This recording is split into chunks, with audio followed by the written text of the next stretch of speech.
ভারতের এমন কিছু স্থান আছে যেখানে মানুষের যাওয়ার সাহস পর্যন্ত হয় না। ভয়, আতঙ্ক আর রহস্যে ঘেরা এই জায়গাগুলোতে কি সত্যি কিছু অস্বাভাবিক শক্তির অস্তিত্ব আছে? চলুন জেনে নিই ভারতের 5টি ভয়ঙ্কর ভৌতিক স্থান।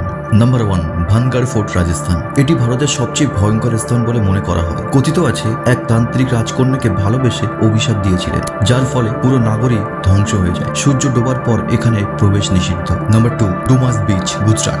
এই সৈকত একসময় শ্মশান ছিল। স্থানীয়দের মতে রাতে এখানে কেউ গেলে ফিসফিসে আওয়াজ শুনতে পান ও অনেকেই অদৃশ্য হয়ে গেছেন বলে শোনা যায়। নম্বর 3, কিসা রাজা সাগর ড্যাম, কর্ণাটকা। এই জায়গাটি নাকি এক মেয়ের আত্মা দ্বারা আবৃত। কথিত আছে সে রাতে এখানে নাচতে দেখা যায়, আর কেউ যদি তাকে একা দেখতে যায় সে আর ফিরে আসে না। Number 4, Shaniwarwada fort, Pune. এই দুর্গে এক রাজপুত্রকে নির্মমভাবে হত্যা করা হয়েছিল। আজও প্রতি পূর্ণিমার রাতে দুর্গের দেওয়াল বেয়ে বাঁচাও বাঁচাও চিৎকার শোনা যায়। নাম্বার 5, ডাউহিল, দার্জিলিং। শীতকালে এখানে প্রচুর আত্মহত্যা হয়।